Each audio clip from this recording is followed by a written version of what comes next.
Olá, seja bem-vindo ao nosso Papo de Verdade. Aqui, na nossa mesa, o Colégio Pastoral da Igreja Presbiteriana de Brasília.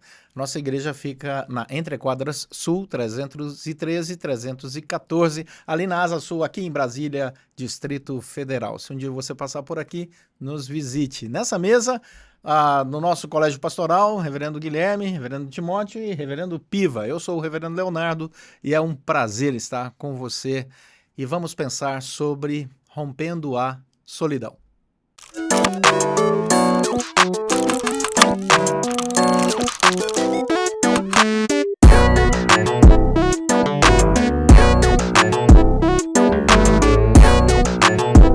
Muito bem.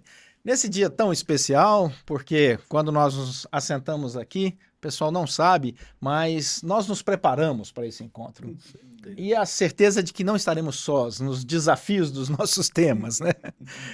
Uma coisa bastante interessante na nossa fé é que o princípio da solidão é uma ruptura. Quando o ser humano virou as costas para o seu Deus Criador, o nosso Deus único e verdadeiro, ele experimentou essa solidão. Ele experimentou a sua ruptura interna, ele experimentou a ruptura do seu relacionamento primeiro, né? E depois a consequência de tudo isso diante do próprio Deus que chega e o questiona. Então, para começar o nosso bate-papo aqui, a primeira coisa que eu acho que seria bastante interessante para aqueles que nos acompanham é entender que o princípio da solidão não é um projeto divino daqueles que ele desejava que o homem experimentasse na sua plenitude, como infelizmente hoje em dia nós experimentamos, né? Deus, ele ama a completude e não o rompimento de laços. Podemos fazer esse tipo de afirmação? Vamos começar com o reverendo Piva. Sim, com certeza. Eu creio que uma boa maneira de abordar isso também é o próprio motivador da criação do homem.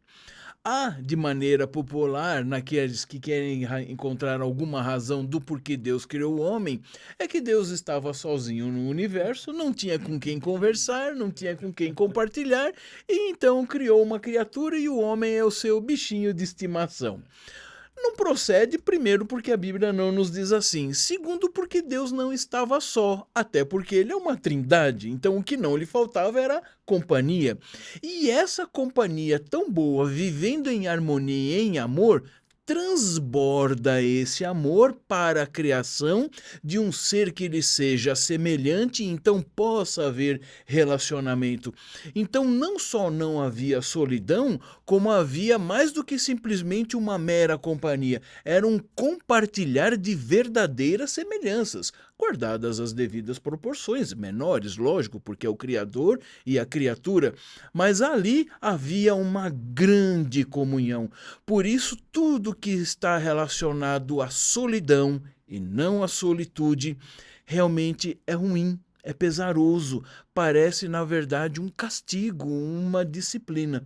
Então, isso explica porque no nosso coração a solidão parece um buraco negro que precisa ser preenchido com alguma coisa. E no dizer de Agostinho, tem a exata medida e o tamanho de Deus ali, né? O que me lembra também essa passagem, queridos, é que na criação da mulher, o Senhor Deus ele fala: não é bom que o homem esteja só. Então a gente percebe que ainda antes da queda, ainda naquele momento em que Adão ele tem a ordem, né, de não só cultivar e guardar, né, zelar, proteger, e tinha no seu entorno os animais, toda a criação do Senhor ali, o Senhor ainda diz que naquele momento Adão é como se estivesse só, e isso não era bom aos olhos do Senhor.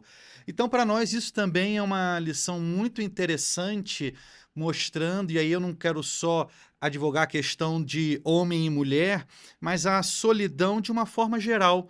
Você ser alguém que vive à parte de uma coletividade, como isso por vezes é danoso, por mais que você esteja trabalhando, por mais que você esteja em alguma medida ocupado, mas a solidão ela pode ser extremamente nociva para um coração, né? Tem uma questão aí teológica bastante interessante.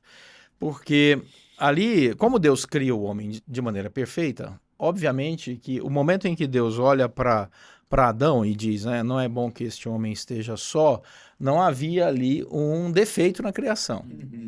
Então, o nosso conceito, que bem lembrou aqui o reverendo Guilherme, nosso conceito hoje de solidão é diferente daquele conceito que Deus emana ao dizer que não é bom que aquele homem vá caminhar sozinho, né? E isso, muitas vezes, é importante para ser lembrado por todos nós que na teologia nós temos esse momento da solitude e esse momento da solidão. Então, a solitude é um aspecto positivo e solidão é um aspecto negativo, né? Andar sozinho não nos conduz a uma visão de comunidade, e aí eu creio que seja exatamente aí a necessidade da criação da mulher para essa percepção de comunidade, que bem lembrou o Piva, né, da triunidade, e aí você começa a entender as relações, né, de importância que Deus traz para o ser humano, mas que a solitude, por exemplo, é algo muito bonito, que deve ser buscado, né? Que é aquele momento em que você se esvazia e entra na presença de Deus e faz a sua reflexão. Vamos falar um pouco mais sobre isso aí. Mas são questões teológicas que a gente tem que trazer à tona, Pensar. né? Pegando esse gancho, Léo, a gente vive numa geração que é a geração do barulho, do ruído, né? A gente não consegue ficar em silêncio, a gente não consegue praticar a solitude, essa meditação, essa contemplação da beleza da criação, né? Então, acho que vou falar aqui, mas se alguém se identificar, não precisa se manifestar. Entrou na fila do banco, entrou no consultório do dentista, pega um celular. Você não consegue ficar quieto olhando para algum lugar, você não consegue ficar com seus próprios pensamentos. Entrou no carro, liga um podcast. Pegou não sei o quê, chegou em casa, liga a televisão, você nem tá vendo. Mas tem que ter um barulho, tem que ter um movimento, tem que ter um andamento ali. A gente tem dificuldade de acalmar. E aí, quando a gente chega no momento da devocional, da leitura da palavra, da oração, aquilo é extremamente irritante. É tedioso, é difícil, é horrível aquilo. Porque a gente está acostumado com aquele barulho, o barulho é normal. Então, quando a gente silencia, está faltando alguma coisa.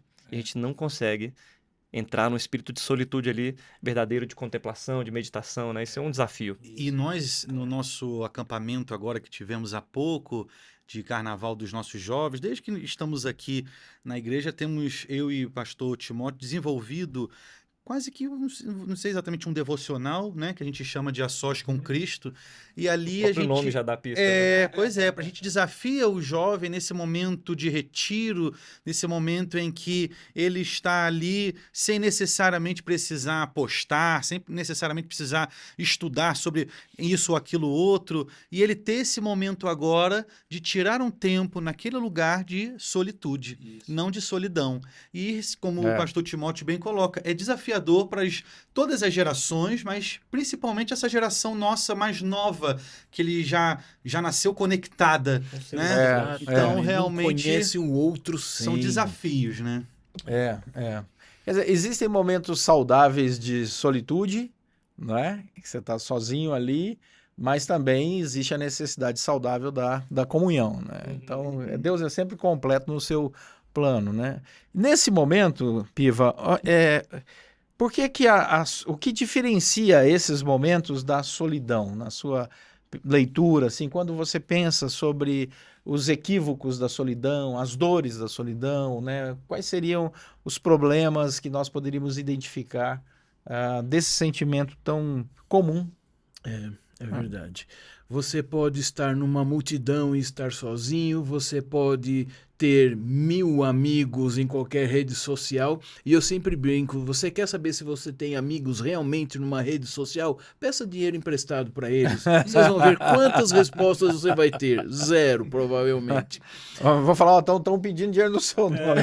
Exatamente. Exato. Cuidado. Então, para mostrar que é um relacionamento muito superficial, apenas rotular e de aparência, não que dali não possa, também não vamos demonizar, não que dali não possam surgir encontros e possa ter alguma coisa genuína, não chega nesse nível, mas não é a maioria. E por que a solidão incomoda? Incomoda bastante, porque ela é involuntária. A solitude é intencional. Eu preciso desse tempo a sós comigo mesmo, ou a sós com Deus, parece uma contradição, mas enfim, a sós com Deus eu procurei, eu me refiz, recarreguei as baterias, me reencontrei, me lembrei da minha identidade. Isso é muito significativo em qualquer idade, porque nós estamos em constante mudança. Parece que o jovem está à busca da sua identidade, mas e o quarentão, o cinquentão? Também está, porque ele está em constante mudança. Então, ele encontra sua identidade e os evangélicos vão lembrar que a nossa identidade está escondida em Cristo. Isso na solitude. Na solidão, é tudo que você não quer. É quando vem aquele momento do vazio e você gostaria que estivesse preenchido. Então, só pela simples presença desta ausência, já é dolorido. Então você se vê fraco, você se vê desamparado, ainda que você tenha todos os recursos. E isso é muito interessante que nos romances, principalmente os russos, que são muito bons nisso, mas nos filmes de Hollywood, é clássico você ver aquele que tem tudo, mas ele não encontra paz, ele não encontra satisfação. Por quê? Ele não tem com quem dividir aquilo e gostaria de ter. Muitos, para comprar uma presença, compra, com o que a gente diz, compra amizade. Vem aqui nessa festa, vem aqui. Não que não se possa fazer isso, mas a pessoa veio por causa da coisa e não por causa da identidade dele. Então a solidão traz esse vazio que existe de fato, é tão concreto como um buraco negro mesmo. Ele suga tudo aquilo que você tem. E a única maneira de preencher essa solidão é com quem tem realmente esse tamanho, que é Deus. E quem busca solitude, muito menos solidão enfrentará. É interessante essa relação. Exato, porque na solitude, quando você caminha em direção a Deus, você começa a fazer uma leitura correta sobre si mesmo. A solidão, ela começa a afetar a sua autoestima. A solidão, ela tem esse elemento terrível, porque a pessoa começa a se questionar. Será que eu fiz as escolhas certas? Não, eu fiz as escolhas erradas. Né? Ninguém gosta de mim. Autocomiseração. Ninguém gosta de mim. Eu não sou uma pessoa agradável. Ninguém me convida para nada. E isso, essa autodepreciação, ela é a marca evidente do caminho da solidão. Né? A pessoa começou a entrar nisso, ele vai se isolar cada vez mais.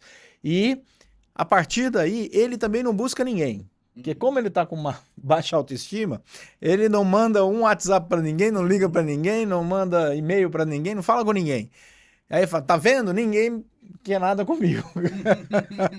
Então, a solidão tem essa característica. E quando você encontra o caminho da solitude, ou seja, quando você volta para o seu Criador, né?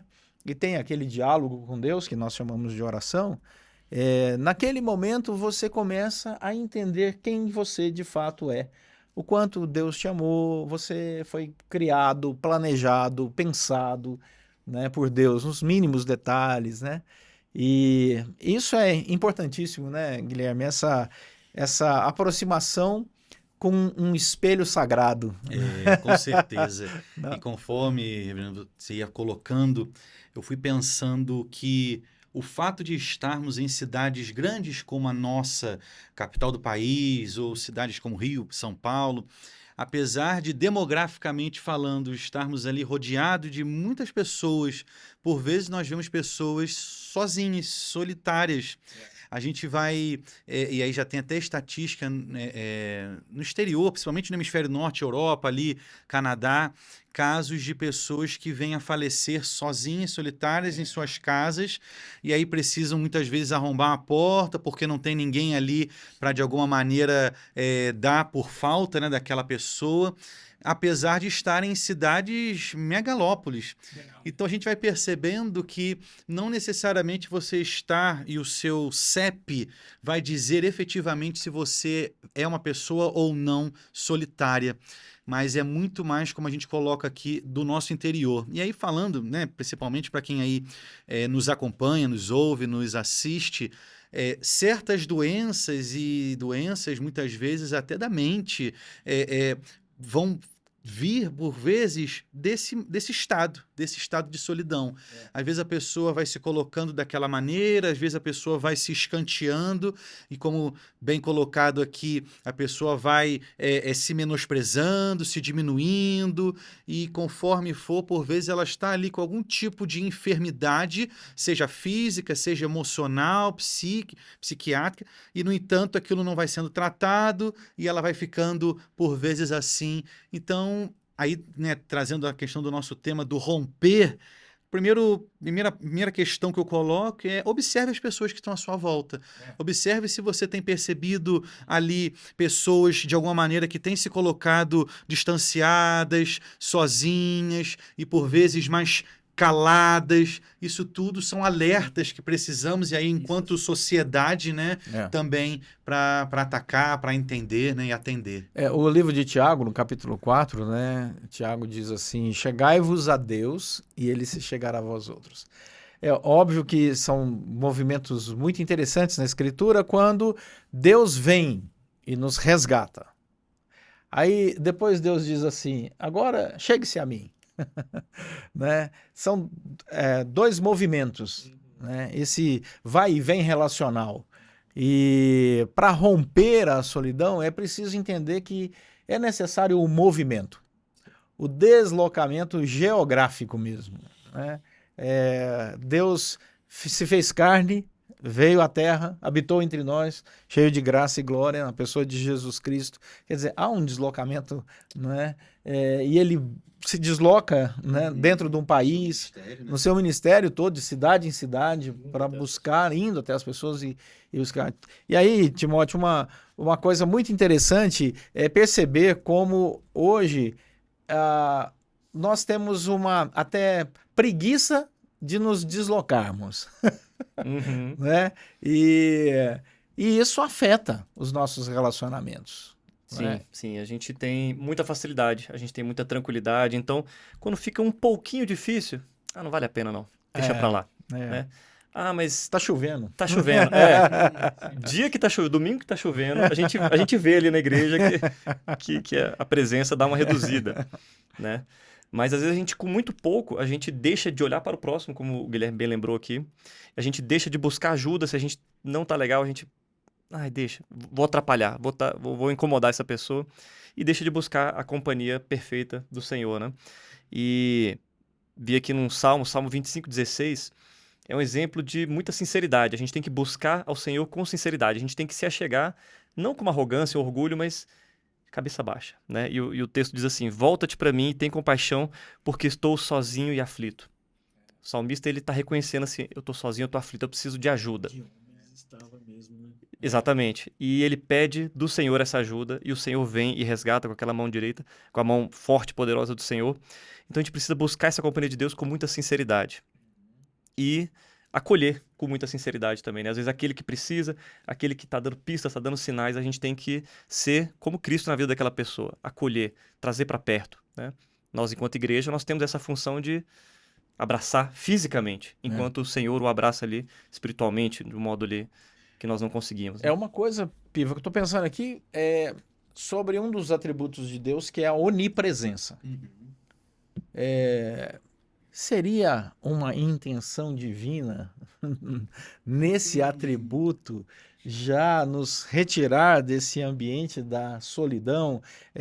Porque Deus vai dizer, né, na Escritura: se você descer ao mais profundo abismo, eu estou lá com você. Se você subir ao mais alto dos céus, eu também estarei lá ao seu lado. Jesus, quando termina o Evangelho, diz: eis que estou convosco todos os dias até a consumação dos séculos. Então, ele está não apenas todos os dias, mas em todos os lugares e em todo o tempo. Será que é uma pista divina, teológica, né? Dizendo: para que solidão? Eu estou aqui do seu lado? Eu acho que sim. Aliás, eu gostei muito do nosso tema, porque o nosso tema poderia ser solidão, problemas da solidão, causas da solidão. Mas o nosso tema já tem um pressuposto, rompendo a solidão.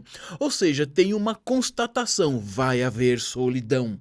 E eu não posso me deixar levar por ela. Eu preciso responsavelmente, na capacitação de Deus, é lógico, mas responsavelmente romper essa solidão. E aí, com a sua deixa, é óbvio que uma coisa vem e se encaixa com a outra. É interessante que solidão, no que diz respeito a homens, é o do Salmo. Estou só. Todos me abandonaram. E às vezes é assim mesmo, inclusive na família, seja da fé, na falibilidade de todos, seja na família de sangue, nos amigos, até aí você vai ver quem era realmente amigo e tal. Mas com Deus não acontece isso.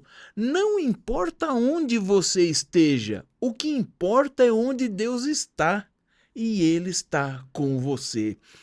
O problema, como eu comentei assim de en passant, é que a solidão nos embrutece.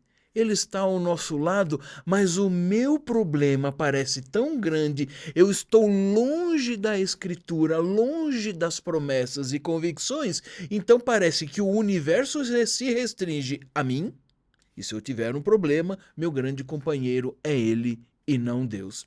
Então é preciso se lembrar das promessas que, pela sua onipresença, Ele está ao nosso lado. Pela graça geral, Ele está em todo o lugar. É grande demais para nós compreendermos isso, mas não devemos negar porque não compreendemos. Ele está. E para os seus, Ele está de maneira abençoadora, como Pai, como Pastor, no seu Filho como Salvador, o Espírito Santo como Consolador. Então, às vezes pensamos que temos que fazer uma caminhada, uma peregrinação, ir para não sei aonde buscar Deus. Ele está ao alcance de uma oração. Ele está conosco. Então, essa certeza, às vezes, justamente porque é humilhantemente simples, nós nos esquecemos, mas está à nossa mão. É uma das coisas que a Escritura Sagrada deixa como um valor nos relacionamentos, é o servir o próximo. É olhar para o outro e perceber as suas ansiedades, seus problemas, suas dificuldades e ir na direção do próximo e ajudá-lo. Até que ponto, Guilherme, você acha que a solidão pode afetar a nossa capacidade de servir o outro e, nesse sentido, deixar o outro desamparado? A gente percebe que uma pessoa solitária, ela não olha realmente para o próximo, para o outro. E a gente, enquanto igreja, que eu digo, somos chamados de fato para fora, para irmos, né? Para anunciarmos, para proclamarmos, para olharmos para aqueles que estão à nossa volta. Então, a solidão ela vem justamente de encontro com aquilo que é a proposta do próprio Evangelho de Cristo Jesus.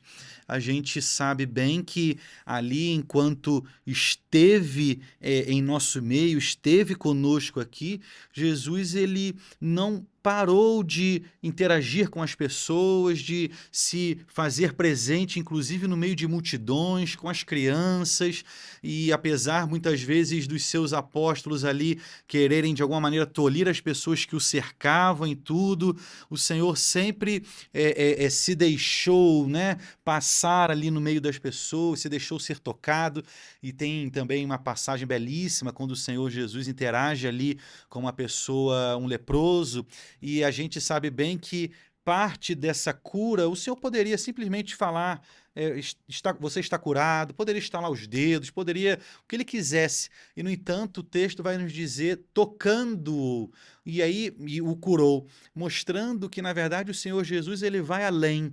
Ele não só deu aquela cura física, mas o afeto, o carinho, o abraço. E é isso justamente que nós também somos chamados a fazer, principalmente com aqueles que estão assim, sós, né? Em solidão. Jesus Cristo na cruz deixou muito claro quanto a solidão é dolorida, né? quando ele diz, né, Deus meu, por que me desamparaste? Aquela frase de Jesus me lembra muito um testemunho que eu ouvi de um jovem, muito jovem, que tinha sido soldado na Segunda Guerra Mundial, depois foi preso, ficou em campo de concentração e tudo, e ele deu uma palestra e eu estava presente nessa palestra, ele já perto dos 90 anos, isso já tem alguns anos atrás, mas eu me lembro bem, ele disse assim que ele encontrou a Cristo porque o capelão entregou uma Bíblia para ele. E ele não tinha nada para ler, e ele foi ler aquela Bíblia. E quando ele leu o trecho do desamparo de Jesus, ele disse, ele sabe o que eu estou sentindo. Ele disse, naquele momento eu me senti completamente identificado com Cristo. E a vida dele mudou, né, por causa dessa identificação com Cristo. Então, esse Jesus que vem para tomar o nosso lugar na cruz, ele, naquele momento, nós sabemos que tudo é planejado pelo Senhor, ele dá essa revelação para nós, né, desse sentimento de abandono, né, que o pecado é tão forte, né, que tenazmente nos assedia nessa área também, né? Porque a solidão, ela isola o indivíduo de Deus, isola o indivíduo do próximo, isola o indivíduo de si mesmo. E aí Deus vem e diz, olha, eu não rejeito um coração quebrantado. E ele nos resgata e nos chama para esse relacionamento. E aí, já caminhando aqui para o final do nosso bate-papo aqui, que é um papo de verdade, já que nós estamos batendo um papo, tem um monte de gente aí nos acompanhando, né? Já falando para você que está nos acompanhando, se quiser sugerir algum tema, entra aí nos comentários e pode sugerir. E, se não for muito difícil, a gente trata dele. É um prazer, brincadeira. Vamos tratar de tudo aqui que for proposto, dentro do nosso tempo e cronograma, mas encerrando essa nossa caminhada aqui, voltemos à importância daquilo que Hebreus capítulo 10 diz. E não deixemos de congregar-nos, como é costume de alguns, antes admoestemo-nos uns aos outros. A palavra de Deus vai dizer, né? Não anda sozinho, não. Vamos andar juntos como família da fé. Qual seria, Timóteo, vamos pensar todo mundo aqui junto nisso, né? Os benefícios de estarmos em comunhão para romper a solidão. A gente começou falando sobre uma questão que o Piva trouxe, a questão do relacionamento trinitário, uma comunhão perfeita. E a gente tem várias passagens onde Jesus declara que o amor de Deus era intenso sobre ele, transbordava, então aquela trindade amava Jesus de modo que transbordava sobre ele. E Cristo nos ama de modo que transbordou sobre nós esse amor. E nós somos chamados a transbordar esse amor para o próximo. Então, nós espelhamos a Cristo e nós transbordamos esse amor para o próximo. E dentro da igreja nós temos que ser esse acolhimento, temos que ser esse amor que transborda para o próximo, né? Sei que quantas pessoas aqui já não tiveram experiências ruins de entrar numa igreja, não se sentir acolhido, se sentir ali mais um e sair de qualquer jeito e daqui eu não volto mais porque ninguém nem olhou para mim, eu frequentei 6 meses, ninguém sabe o meu nome. Todo mundo sabe de alguém que tem uma história assim, né? Mas nós somos chamados a ser igreja, e é uma tônica da nossa igreja, o acolhimento, a recepção, temos estratégias, mas também temos ensinado para a igreja uma cultura de acolhimento. E eu acho que isso tem que ser para todo mundo, para todas as igrejas, né? Você vê alguém lá na igreja, alguém que está ali afastado, alguém que está visitando, sabe aquela cara de perdido que cheguei agora? Onde é o bebedor? Não aponta só o bebedor, chama para conversar, acolhe, porque nesse ato, esse gesto, que às vezes vai te gastar 1, 2 minutos, você está fazendo muito ali. Você está sendo como um Cristo que transborda o seu amor na prática, na vida daquela pessoa. Pequeno Exato. Cristo, né? É isso. Muito bem. Piva. Ainda no tema, realmente, rompendo a solidão. Não é uma coisa fácil. O tema não é saindo da solidão. Não vai ser suave, muitas vezes. É um rompimento mesmo. Então, algumas coisas nós não devemos esperar vontade e nem todo o universo conspirando a favor, porque normalmente será contra. Por isso, conspiração. Então, se você tem essa convicção que está só e vê na igreja, Deus assim tem confirmado no seu coração o lugar onde você possa ir, não espere a vontade. Siga o desejo, siga a convicção e simplesmente vá.